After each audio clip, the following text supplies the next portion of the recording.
technological Luddite, so you're lucky to actually be able to hear me right now. First of all, this is my first visit to Montana Tech and my first visit to Butte, but not my first visit to Montana. In fact, in the front row here, I have some friends from Montana State over in Bozeman, and we were in Bozeman last year earlier this year? Was it this year?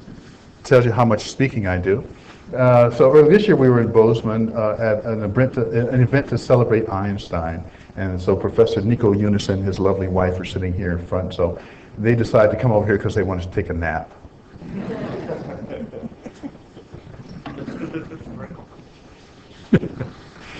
So I was noticing while we were preparing that my computer was busy doing something that could be quite annoying during a presentation. So first let me switch off a certain link,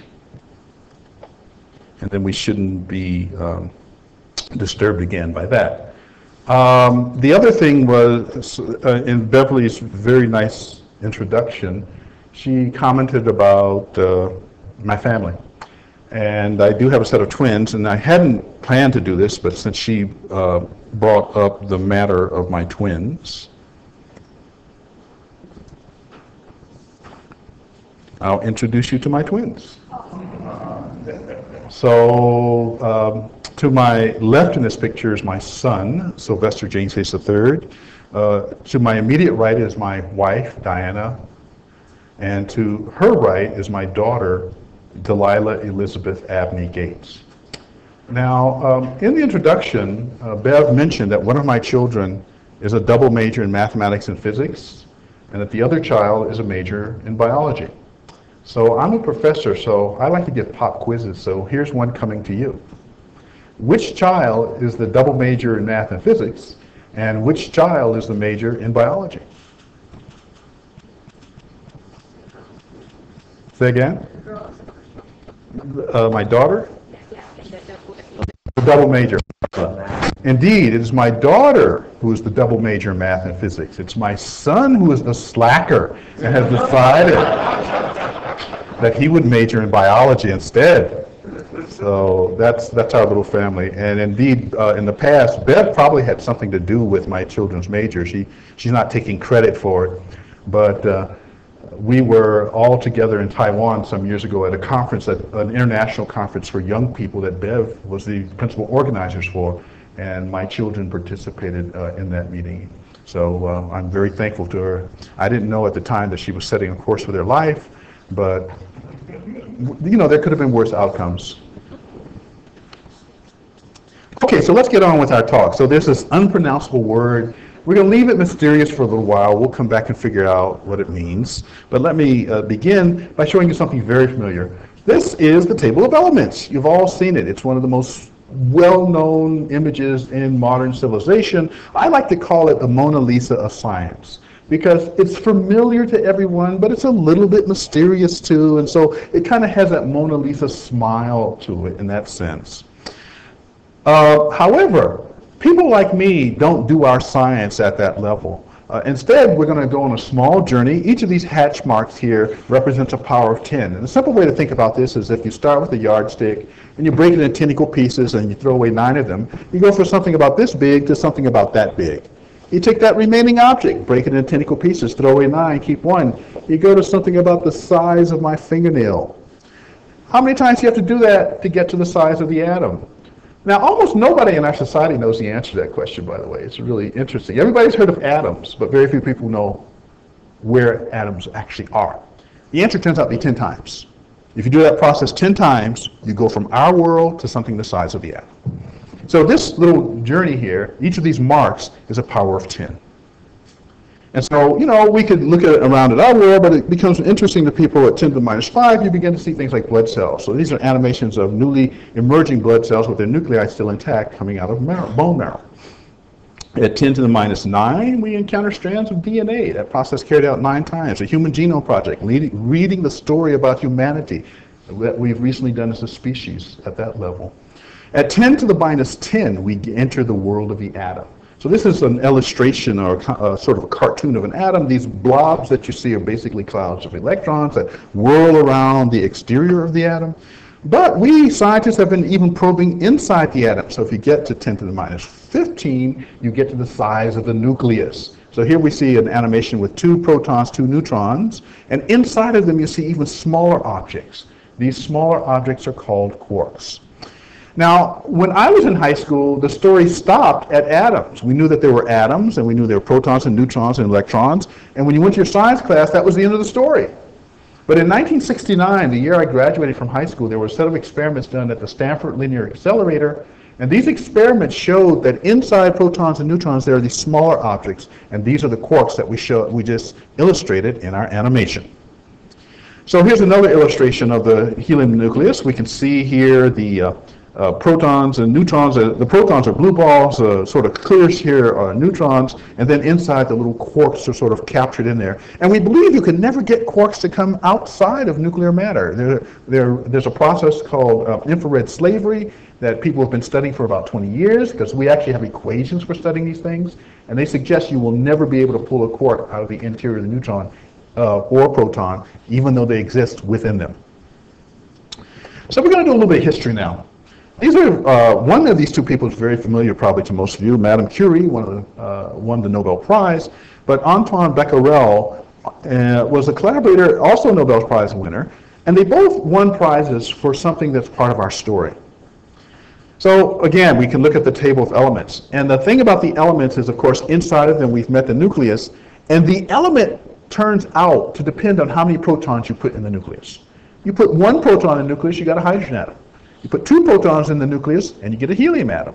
And as you keep throwing protons into the center of the nucleus, you run through all the list of elements on the chemical table of elements. So we're going to start filling them up. So here we put in 3, so we're actually, I think that is beryllium that I'm pointing to, lithium, and then we can put more and more. And it turns out there's something very interesting as you start clumping the protons together in the nucleus. You see, it turns out that once you put the protons together in the nucleus, you could ask yourself a question. If I put them together, how much energy does it cost to take them back apart? And what happens is really interesting, that if you start to put if you take the 2 protons and put them together, and then take 4 protons and put them together, it turns out you get more energy when you take the 4 apart than you get the 2. In other words, the more protons you put in there, the tighter and tighter the protons stay in the middle of the nucleus, and they don't want to come back out once you put them there. Now that's actually very important, because that's why this works. You see, the way the sun derives its energy is it mostly starts with hydrogen. So you have all these hydrogen atoms bouncing around, and it's a highly energetic environment. So sometimes hydrogen atoms bump right into each other, get very, very close, and they can lower the energy of the system by staying close instead of going back apart. And so they lower the energy, and so there's some excess energy that's generated in that process, and that's where our heat and light come from in the sun. So that's what we mean when we say we're burning hydrogen in the sun in order to get the energy. It's because we're taking the hydrogen, the 2 protons or hydrogen nuclei, combining them to be helium, and then take the difference in energy, and that's what makes life on our planet possible. Now, there's something very funny about this process. So this line that I'm showing you here is showing you how the energy increases as you keep throwing more and more and more protons together. And you might wonder, what does this have to do with Higgs particle? Well, we're going to get there. But it turns out that if you keep doing this until you get to the element iron, then suddenly the rules reverse.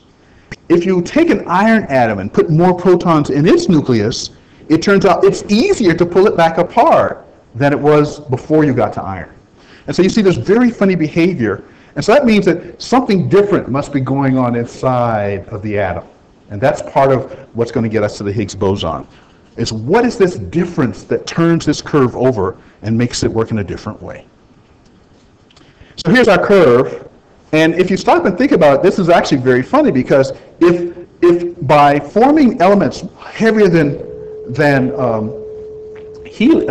iron, then why should nature, and if that creates a system that's less stable, then how can nature even create those elements? heavier than iron? And it turns out this is the answer. Well, gee, that's a little blob of light there, but it's a representation of a star.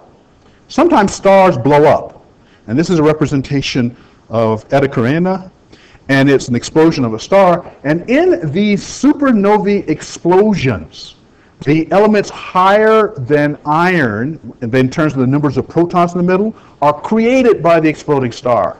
Now, some of these elements turn out to be important for life, and that's why, for example, Carl Sagan in his Cosmos series made this very beautiful statement, said, we're all made of stardust.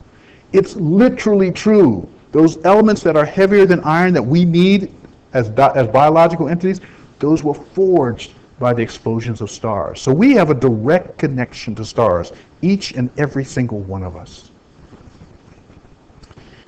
So the legacy that Becquerel and Curie leave us is a complicated picture of the center of the atom. You can throw protons in. First, they become more and more tightly bounded, and then they start to fall apart. It's the falling part of the story that we want to continue with. As an implication of the story, it tells us that there's at least two forces at work. There's the electromagnetic force, because, gee, we know like charges repel. And so when you put two protons together, they're both positively charged. Positive charge repel, so they would want to fly apart if left to their own devices, unless someone makes it stick together. That someone is called the strong force. So there's at least another force in nature, in addition to gravity and electromagnetic force. So these nuclei that have lots and lots of protons, they tend to fall apart, and they actually have a couple of different ways that they fall apart. One of them is what we call alpha ray emission. And what does that actually mean? Well, it means you start with one of these big old balls with lots of protons inside of it, and what the ball does is it spits out pairs of protons. Because if it's spitting out pairs of protons, a pair of protons is a helium nucleus. And so you're doing what we call alpha decay when it spits out pairs of protons. These big heavy neutrons, these big heavy nuclei sometimes do something rather different. Instead of spitting out pairs of protons, they spit out a proton, an electron, and a very light particle called a neutrino. We call this beta decay, which is another way these large nuclei can fall apart into smaller things and thereby lower the energy of the system. And then finally, there's another decay mode called fission. And fission is where you basically have one of these big nuclei, and it breaks into two separate nuclei that are still rather substantial in size as opposed to being much, much smaller. So that's how these big bags of protons that are overfilled in some sense fall apart. Now we want to concentrate on the beta decay mechanism. And in order to get there, I'm going to remind you of a few things first. In the inside of protons, we met quarks, but it turns out nature actually appears to have 6 different kinds of quarks. They're up and down, charm and strange, top and bottom quarks. Now, all of you know about the first elementary particle. In fact, that was one of the events that Bev and I actually interacted on over many years ago. The electron. Everybody knows about the electron because we are all in love with our apps. And our apps run on electronics, right? We're all in love with our apps. So the electron turns out to be the first elementary particle. It was actually found before anyone ever, it was actually thought about before anyone ever had a particle accelerator. Before we even knew protons and neutrons existed, we knew about electrons. This knowledge came to us from a Scottish electrochemist by the name of J.G. Stoney. And J.G. Stoney is the person who in fact named this thing. He's the first person in history that had the idea that something smaller than an atom could exist. And that something was precisely the electron. So the electron turns out also to have some friends. Nature, for whatever her reasons, is prolific. So in addition to the electron, there's something in nature 200 times as heavy. It's called a muon particle. But in all of the ways except for its mass, it's an electron. In a similar manner, there's something 1,700 times as heavy as an electron. But in all of the ways it looks exactly like an electron, it's called a tau particle. And then finally, nature does this really strange thing where she creates for us objects that have many properties of the electron, except that they are electrically neutral. But in other ways, they look like electrons. And they tend to be very, very, very, very much lighter than the electron in terms of mass. So this is a picture. This chart I'm showing you here is the modern version of the table of elements. This is what we know about the matter in our universe. Now, you're not just a bunch of quarks and protons sitting out there happily swimming around in a soup. You have very definite form. So why do you have these beautiful definite forms? Well, there are things in nature that hold these objects in fixed patterns. We call these other things forces. We've actually talked about them. The electromagnetic force, the strong nuclear force, and there's something we're going to come to in a moment called the weak nuclear force, and there's gravity. Those are the four forces in nature. And these forces take the matter particles and hold them in fixed patterns. So the first set of patterns they hold them in are called atoms. And then they hold them in patterns called molecules.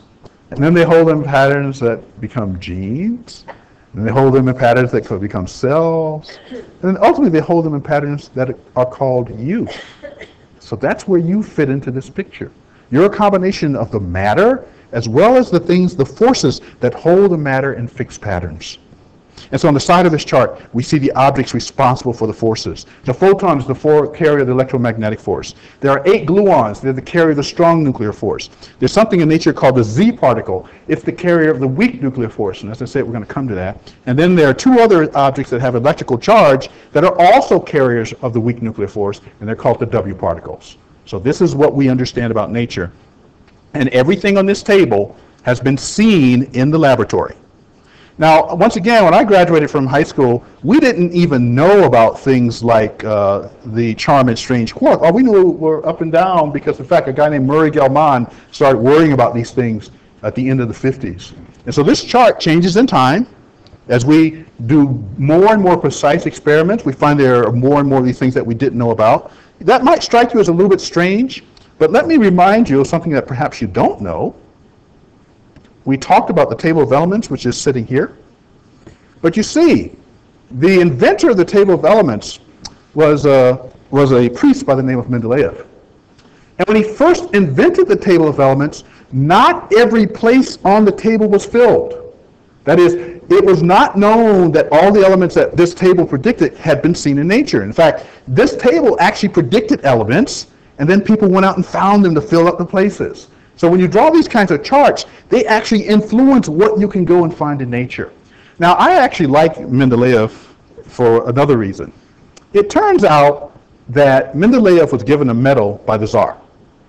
And I remember first hearing this from Sergey Brin's father. Sergey Brin, who you probably know as one of the co-inventors of Google, Sergey Brin's father is a mathematician who had a long career at the University of Maryland. So one day I was in the car with the elder Brin, and he said, "Jim, you know the Tsar gave Mendeleev a medal." And I'm stunned. I'm like, the Tsar was so forward-looking that he would recognize the importance of this table that Mendeleev created for organizing the elements? And the elder Brin then said, no, Jim. The medal was for vodka. You see, Mendeleev also perfected better ways to make vodka. And so that's the reason the Tsar gave him a medal, not for the discovery of the table of elements.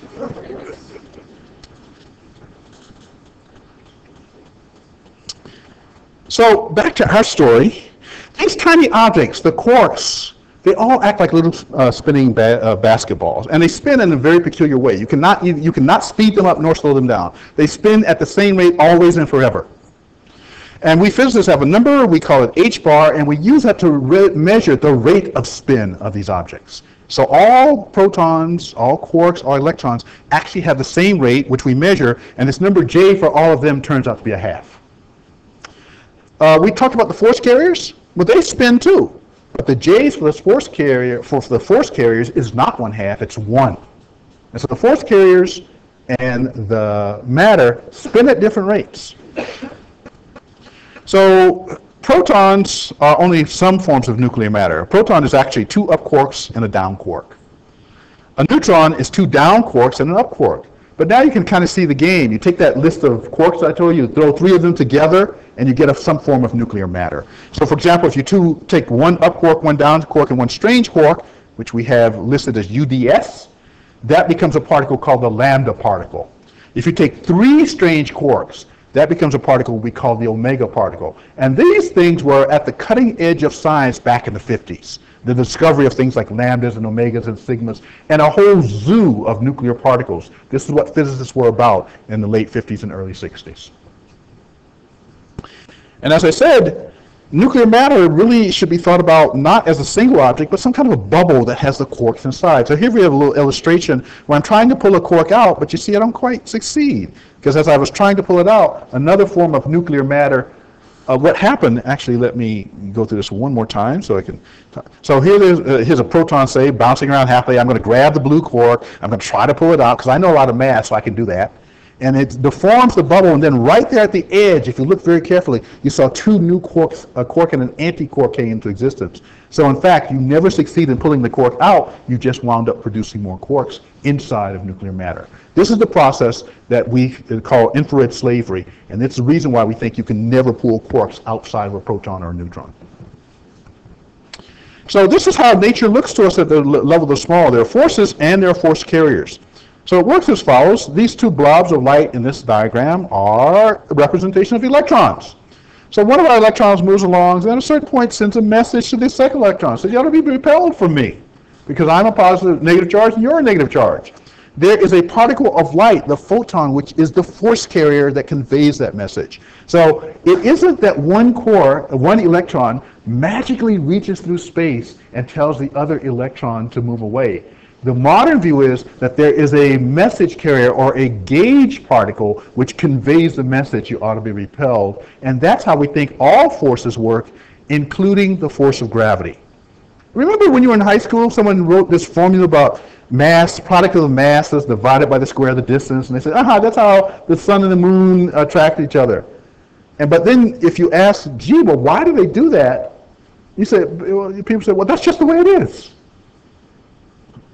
Believe it or not, Newton actually asked that question, and he's the guy who wrote the equations.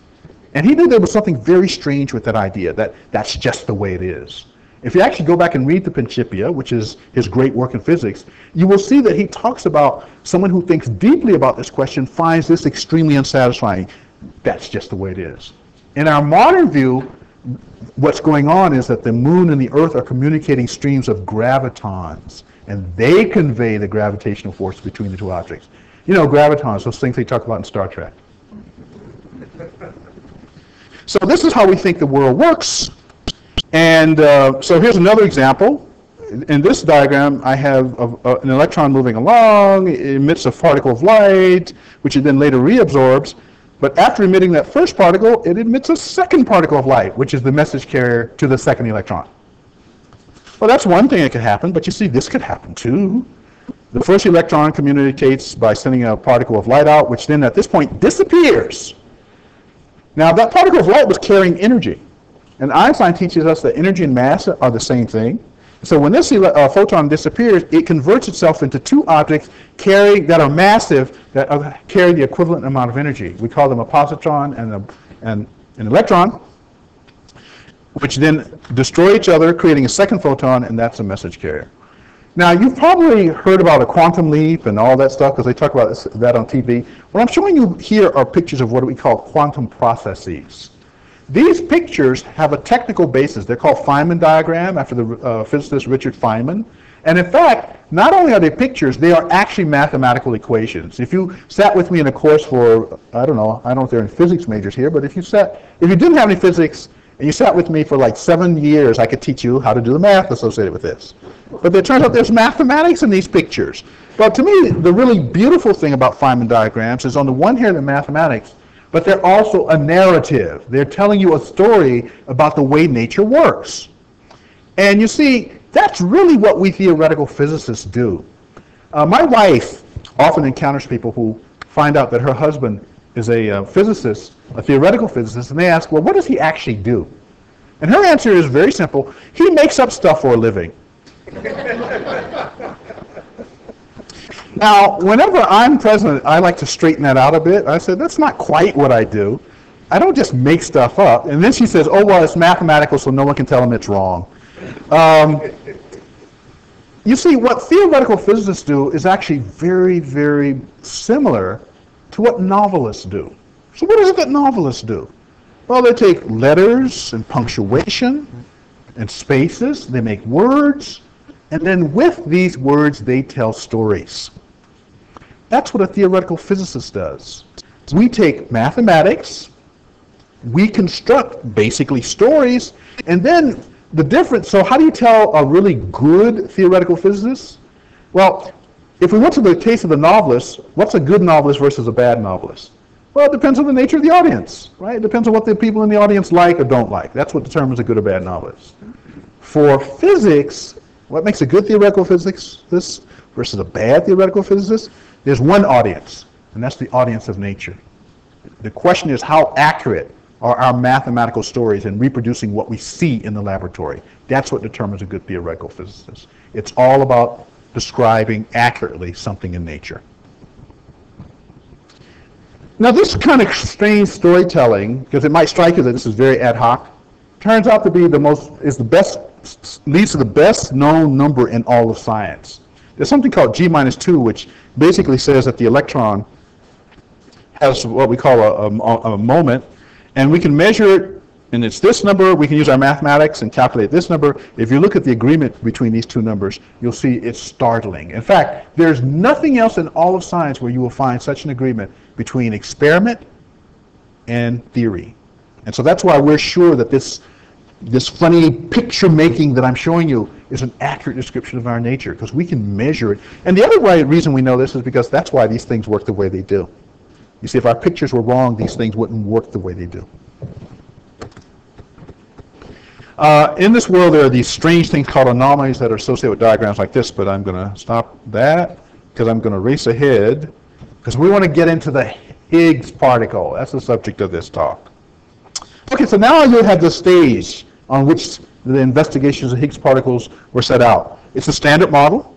It's full of quarks and electrons. They interact by these funny picture-making diagrams, Feynman diagrams I showed you. And so where do we go next? You will note that at the beginning of my presentation, I started by talking about radioactivity. That is, how these big, massive collections of protons fall apart. That was the beginning of my talk. Now, one of the ways that it falls apart is that sometimes in one of these big collections, a single neutron will convert itself into a proton, an electron, and a neutrino. And then those things go flying outside the big collection. That's the beta decay process. Remember, our curve turned over. First, it was costing us more and more energy to build the collection. Then suddenly it flipped over, and you were starting to get that the things that you put together are easier to take apart than the things that you start with. Remember that part? That means that there's something very strange at work with the weak nuclear force, because it's the thing that's responsible for beta decay. It's somehow different from the electromagnetic force, which is what governs the first part of that curve that was going up. So in the upper region, there's a different force that's in control, the weak nuclear force. So we want to understand something about the weak nuclear force. And that's how the hunt for the Higgs got started. There were people in the 50s who kind of knew all the information that I told you, but in a much more technical format. And then they said, gee, how could we describe a force that's kind of like electromagnetism, but yet would explain this difference that we see at the top when we try to put the protons all together in a nucleus? Well, it goes back to equations, and I promise I won't do this very much. Please forgive me. Don't start throwing holy water. Don't pull out the crosses. Let's not all go to Our Lady of the Rockies. We're safe here. We're just fine. Mathematics will not hurt you. So mathematics is the basis of how people like me look at the universe. The things that I'm showing you here are a set of equations that were first written. It actually started in the 1850s and 60s and culminates in the 1870s when Maxwell writes, the physicist James Clerk Maxwell writes a treatise, one of the most important papers of all physics, called A Treatise on Electromagnetism. And most people who are not scientists have never heard of Maxwell. Turns out Maxwell is one of the three greatest physicists who have ever lived. The other two are Newton and Einstein. Those three people are the greatest physicists that have ever lived, and most people have never heard of Maxwell. So these are Maxwell's equations that I'm showing you here. These are the equations that he finally produced for the public in the 1870s. And among the important things of those equations is they predicted this. What what is this that we're looking at? Well, it's a cartoon. But it's a cartoon that catches the essence of the story told by those equations. So now let me talk about the story. In the center of this cartoon, we imagine that there is an electron. And someone decides, or by some means, we decide to move the electron. Now you can see there's this stuff that's attached to it that looks kind of like hair. That stuff are actually what we call the electromagnetic field. What Maxwell's equations told us, and this is the first time anyone had ever known this, is that when you take an electron and move it, the invisible electromagnetic field around it behaves just like the head of hair in one of those beautiful Clairol commercials where the woman stands in the camera and it's in slow motion, the head goes back and forth, and you see the waves going out along the hair, right? You've seen those commercials. Come on, own up to it. These equations said that electromagnetic fields and electrons have that same behavior. No one ever knew that before these equations were written. And so that's really interesting because it shows us how theoretical physics works. You write a story in mathematics about things that you know about, like electrons. You then make the story mathematically consistent because, in fact, Maxwell was not the person who invented all those equations. They were found by lots of other people. But Maxwell wrote one term that made them all consistent. So you make the mathematics consistent, and then once you make the mathematics consistent, you can often find a prediction that you didn't know about beforehand. And in Maxwell's case, the prediction was that you can cause these waves to come about in the electromagnetic field. Now, that's, like I said, not familiar to most people. When Maxwell made the prediction, people like Faraday were very excited because Faraday had suspicions that this had to be true. But a German physicist by the name of Heinrich Hertz said, if all that theory stuff is right, then I ought to be able to measure it in the laboratory. And he went out and he did. He said, if these bundles of waves of electromagnetic energy are just out there flying through space, I should be able to build a device to measure that. And he did. The next part of the story you may be a little bit more familiar with. A guy named Marconi came along and said, gee, if these bundles of electromagnetic energy are out there flying around, maybe I can use them to send messages. And once you do that, you start getting the idea of radio. And so you see, radio comes from equations. A very strange thought. This is the power of theoretical physics when it teaches us to look at the universe and see things that we didn't know were there beforehand. So this is another picture of these electromagnetic waves. It turns out you can represent them in many ways. This is my favorite one. I like to call this the star and ring representation, but it's just, to me, pretty. So those are Maxwell's equations. They tell us about electromagnetism. So we want to change Maxwell's equations because now we want to try to describe the weak force. Remember how the curve turned over? Now we can't use the same equations as Maxwell because if we don't, the curve will never turn over. We've got to do something to change the equations. And the thing that you can do to change them is you start with Maxwell's equations, and since it's math, you just put some more terms in. So I've just done that for you before. Let's look at it again. Maxwell, throw in a bunch of extra terms. Right? It's all math. So I've thrown a bunch of extra terms in. And the idea is when I put these extra terms in the equation, they will explain why the number of protons start losing amount of energy as you put them together. They were trying to explain that upper part of the curve. So now you say, that's interesting. These are no longer Maxwell's equations. And in fact, the first person who did this is a guy named Proca. So we call them the Proca equations. So they start off like Maxwell, but they put these extra terms in because they're trying to explain this upper part of the energy curve. And these extra terms that he puts in are actually very interesting.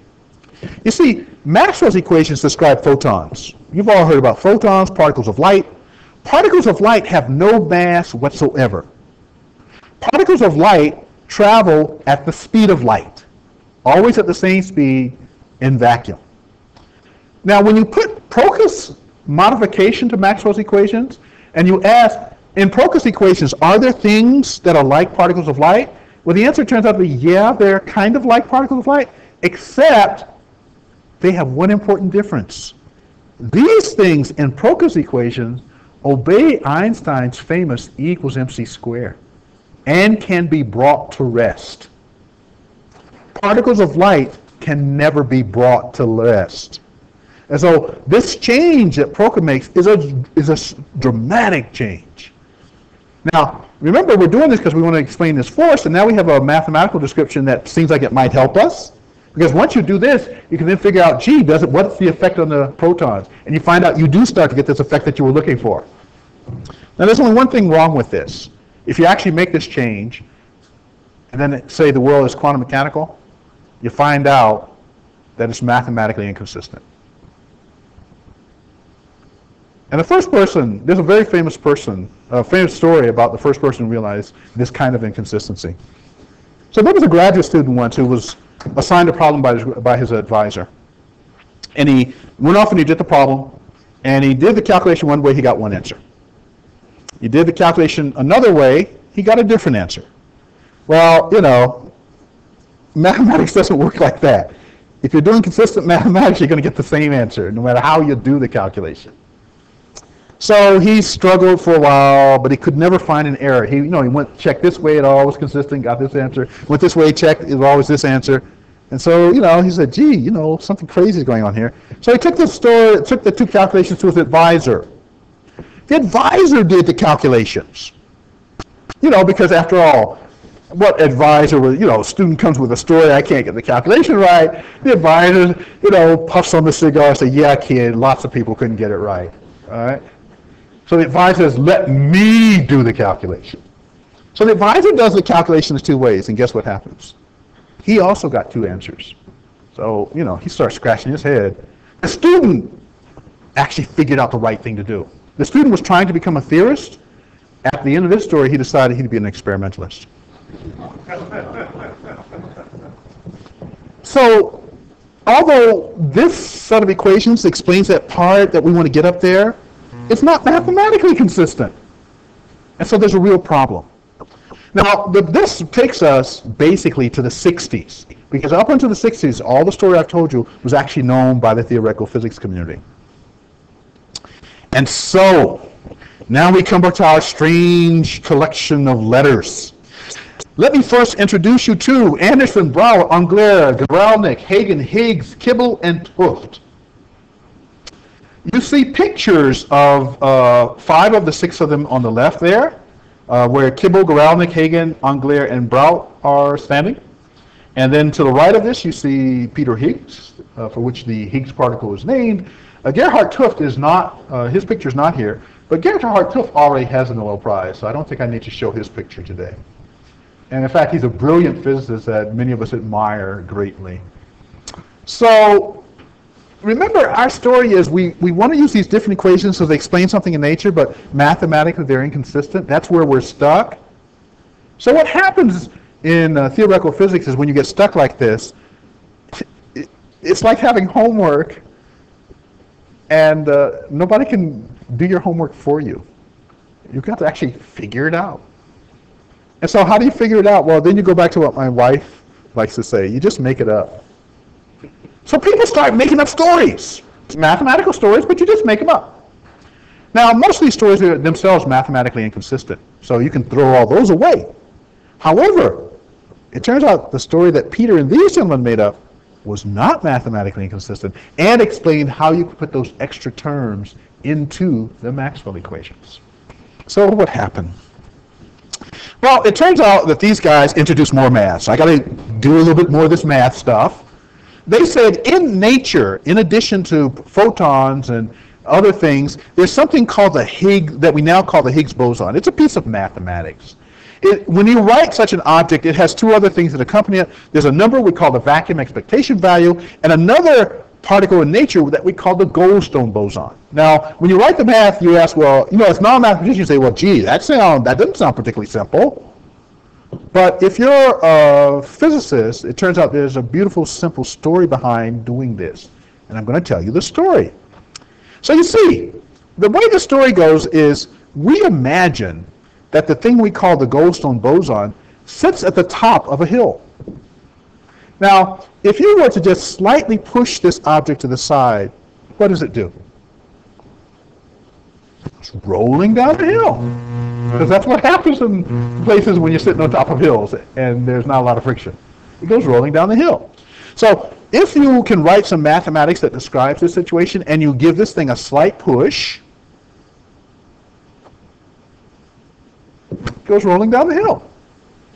Now, the way the equations actually work, so let me go back. The way the equations actually work is first we try to describe this process. And this process is called spontaneous symmetry breaking. It was something that was actually discovered by looking at the behavior of magnets and changing the temperature of them, because you can get something called spontaneous magnetization. So that's where this mathematics was discovered. Now, in addition to this Goldstone boson, you then can take things like the photon, which is actually sitting here at the bottom, as well as things like the W and Z, and say, well, gee, let me write some equations where these C things actually all interact with that object. And then, once again, let me let it roll down the hill. And what the equations tell us is as it rolls down the hill, this object, which we can think of as the Z particle, and this object, which we can think of as the W particle, gain mass. They gain mass in precisely the way that you're putting these extra mass terms into the Maxwell's equations. But it comes out of this process. This is the only mathematically consistent way we know to give mass to things that are a little bit like photons in the Maxwell equation. And so that's what the Higgs mechanism is all about. Now, I told you about the thing called the vacuum expectation value. It's a number. And you can think of this vacuum expectation value as if it's some kind of a molasses that spreads all throughout space and time. And when things like quarks and protons move through this molasses, some of it sticks to them. So in our cartoon animation, we're seeing that here. And we believe that that is the source of mass for electrons and quarks. That they're moving through the vacuum value of the Higgs field that gives them mass. So what's the story? Well, Goldstone boson gives mass to force carriers. Goldstone boson cannot be written mathematically without Higgs boson, without the Higgs. Higgs has associated with it this number. This number gives mass to everything else. That's the complete story of spontaneous symmetry breaking.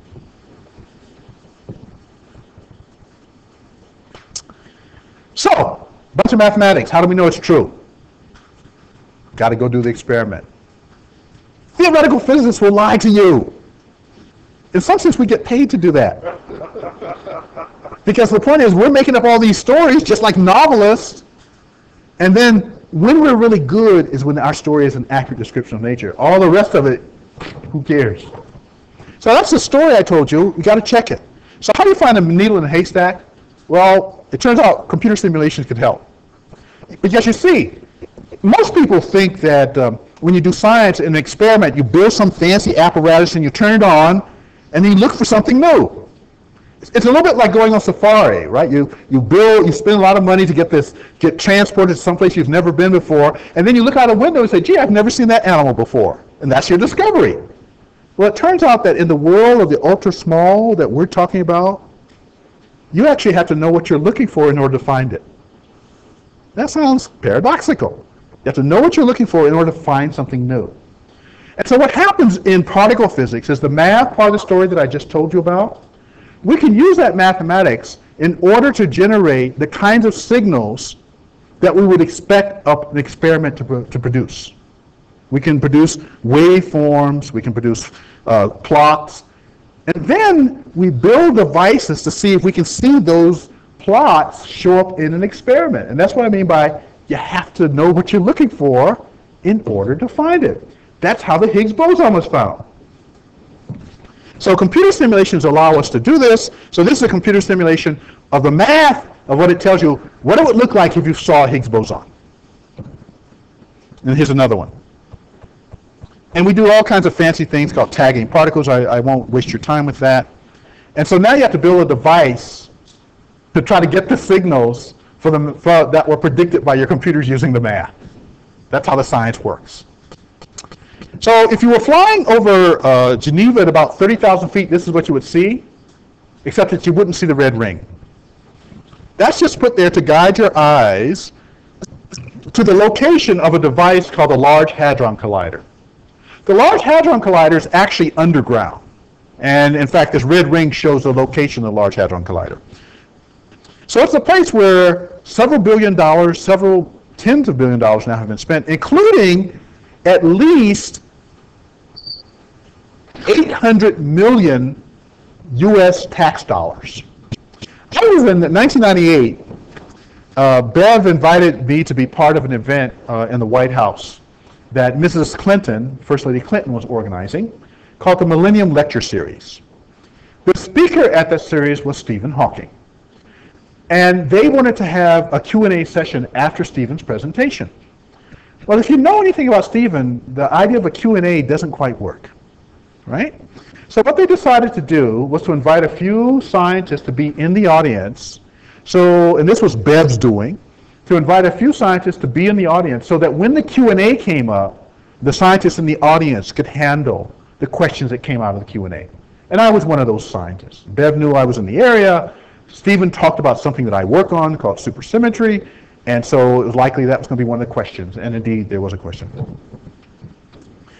So that evening, there was a reception line where it was very interesting because President Clinton was one place, First Lady Clinton was in another part of the room, and Stephen Hawking was in the third corner of the room. And to me, it was odd until I remembered this was like 2 weeks after the name Monica Lewinsky became very famous.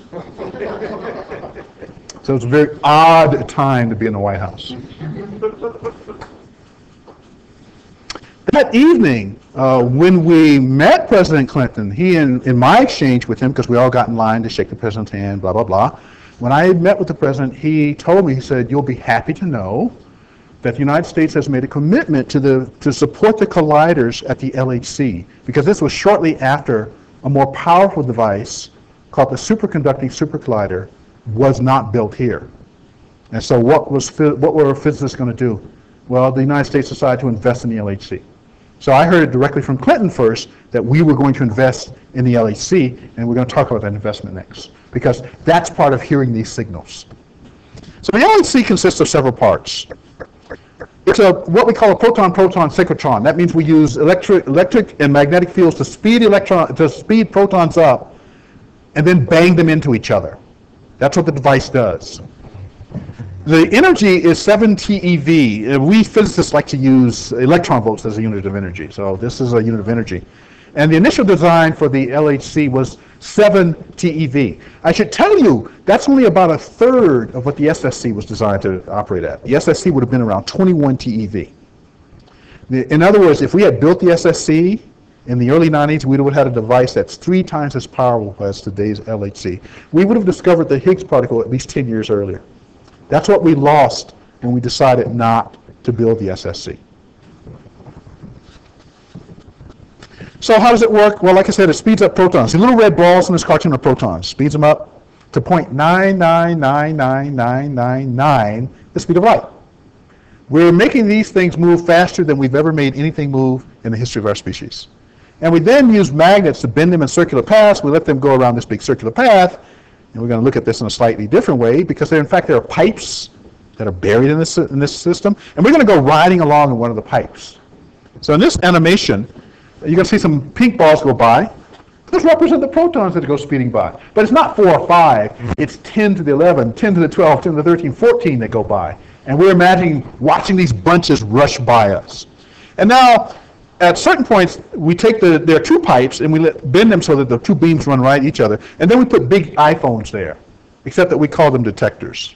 But they're really just big iPhone cameras. This particular animation is of the CMS detector. And that's where our tax money went into, by the way, because the detectors at the LHC are American-built and American-designed detectors. That's where our hundreds of millions of dollars have gone. There are several thousand U.S.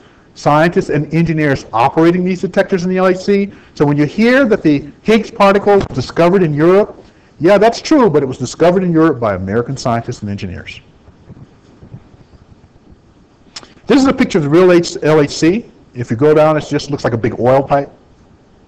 A different view. And if we do a cutaway, here you can see the 2 beams where we let the protons circulate around in countervailing fashion. Now, by letting the protons bang into each other, we can go back to pictures. We can create a process whereby first something called gluon fusion goes on, and then we get to this thing called a top quark loop. But the ultimate point is, by banging these protons together, we can produce Higgs boson, which is here represented by the yellow line. Once you have a Higgs boson, it's very, very heavy. It's a very highly energetic state. What does nature like to do when something's highly energetic? Take it to a lower energy level. That's how nature works. That's why if I take off my phone carrier and drop it, it's at a lower energy state. Nature loves to lower the energy state in any system that you can think about. And so since the Higgs particle is a highly energetic state, nature would tend to want to lower the energy, and the way that she does that is by producing first what we call a top quark or W boson loop, and then these things actually decay into particles of light. So how do you see a Higgs particle at the LHC? You look for correlated beams of high-energy photons coming out. That's what this experiment tells you. And the detectors, the CMS detector and the ATLAS detector, designed by American physicists, paid for by American tax dollars, that's what they're designed to actually look for. There's a slightly different process where, again, you can produce a Higgs boson, but this time you get 4 leptons. You know, leptons, the electron and its friends. So you look at them coming out in very special patterns, and that tells you you produced a Higgs boson. So they're made in the USA. Here's the CMS detector, compact muon solenoid. To give you some sense, this is a cartoon, but this is the scale. That's a person. That's where your hundreds of millions of dollars went to build that thing. Here's the real device with a technician inside with a white lab coat, and this is during the construction phase. Here's the ATLAS detector, and this is my favorite, because if you look at the acronym, it stands for a toroidal LHC apparatus. Boy, were they stretching to get that acronym. Right? I mean, wow. That's a huge stretch there, but that's why it's called the ATLAS detector. Again, you can see people to scale here for the entire detector. If any of you have seen that movie Angels and Demons, I don't know if you did, came out a few years ago. There's a scene in the movie where they went to the scientific establishment to get the antimatter. That scientific establishment is modeled after CERN and these detectors. So here's the ATLAS detector under construction. Once again, our obligatory technician with a yellow hard hat, black vest, and brown pants inside the device. So, we know about particles, photons, electrons, up and down quarks, neurons, tau particles. And so this is up until July 4th of the year before last, this is what we knew in that world. After July 4th, this happened. A new thing was added, the Higgs boson, the first new particle that had been added in a long time. So now we have to change our table. Remember I told you it was like the table of elements that had missing places? Now we have to go back and start adding new things to our table of fundamental particles. Now the Higgs particle has to be added. And you can see it here in this listing. The Higgs particle, you can remember I told you all these small things have a spin, and that all the electrons spin with this number a half, and all the other force carriers spin with 1. But for the Higgs particle, it spins at not at all. The number is 0. It's the first fundamental object we've ever seen in nature that doesn't spin at all. And we know this because we've actually done measurements on the, using the W bosons. And so these are pictures that if you gave me enough time, I could explain to you how, using these measurements, we can figure out that the Higgs boson's not spinning. So, as of July 4th of last year, the first item on my theorist bucket list got a big check mark. I don't know if you've seen that movie, A Bucket List, but I'm a theorist and I have a bucket list. The Higgs boson discovery is the first item. The second item on my bucket list is waves of gravity, and we haven't seen those yet. We can ask Nico to come back here perhaps and give you a colloquium in the future where he will explain to you about waves of gravity, but that's not my job today. The next item on my bucket list is something called superpartners. People like me study equations. We've been studying in my life. I've been studying a particular kind of equations all of my professional life. I wrote the first PhD thesis on these equations at MIT, not the first in the world, but at MIT in 1977. And I've been studying this class of equations all of my professional life. These equations predict that there's even more forms of matter and energy than we see in our chart. And so it would be really nice, I would like to see before I shuffle off this mortal coil, I'd like to see if these equations actually told me the truth, whether these even additional forms of matter and energy are out there. And then finally, I work on something called string theory. It would be great if nature came up yesterday and said, yes, Jim, string theory works. I suspect that this one will be on someone's bucket list for a very long time. How sure are we of this discovery? Well, in physics, what we talk about is a figure of merit is something we call standard deviations. A 5 sigma event is something that's unlikely to happen by chance and is, in fact, what we call experimental discovery. What does it mean? Well, if something is 5 sigma, well, if something is an accident, accidents tend to follow what's called a bell curve. If something is 5 sigma, it's out here to the side, which means it ain't likely to be an accident. And so we don't say we've discovered things until we have the mathematics to prove that we have a 5 sigma deviation. And that's what occurred on, not this past July 4th, but a year ago when the announcement was made in Geneva. We had a 5 sigma deviation.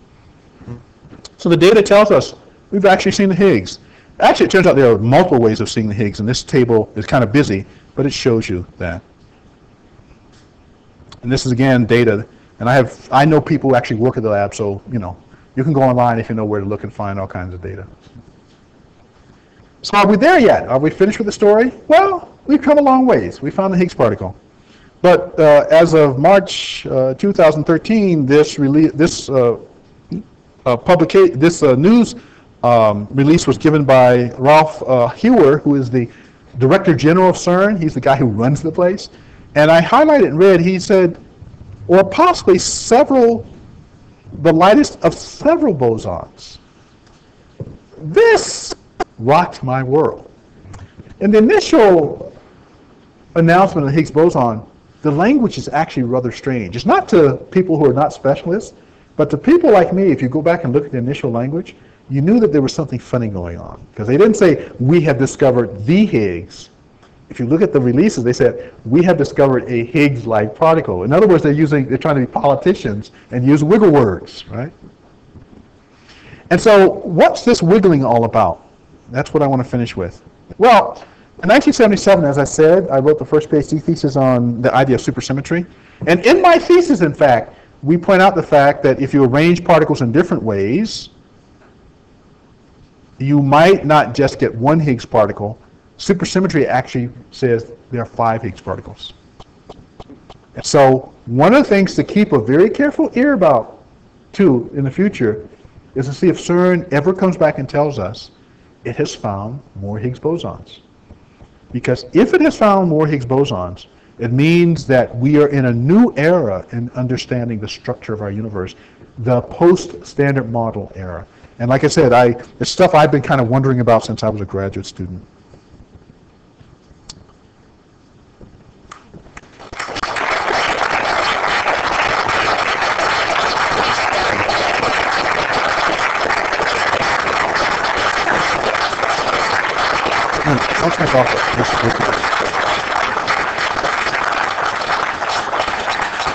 Thank you. You've been very kind. I have some housekeeping to do, so let me try to run through that quickly. I have acknowledgments because, this work that I've talked about, just a tiny fraction of it is stuff I've done personally, and there's so many people who need to be recognized. First of all, the data that I got, that I showed you, was actually from a member of the CMS collaboration, Maida Valesco. And they had a meeting in December 12 where the data that I showed you was released to the public.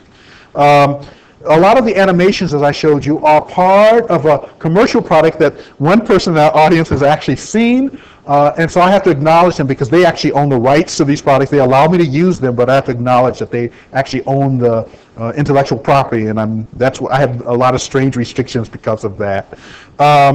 So it can be found in this thing called the Superstring Theory, the DNA of Reality, and there's also partial ownership by a gentleman by the name of Kenneth A. Griggs. I've used various sources online. One of the great things about the web is it's the world's greatest library. Most people don't use it that way, but that's what it was actually designed to be. almost any, it has changed the way that knowledge works. In the old days, having a good memory was part of being smart. Now, knowing how to use the web to find the answer to your information, that's what it means to be smart. So the web has fundamentally changed the way that data and information are accessible by our species. And so I've been out online looking at various stuff in order to tell this story to you. And now I'm done. So thank you.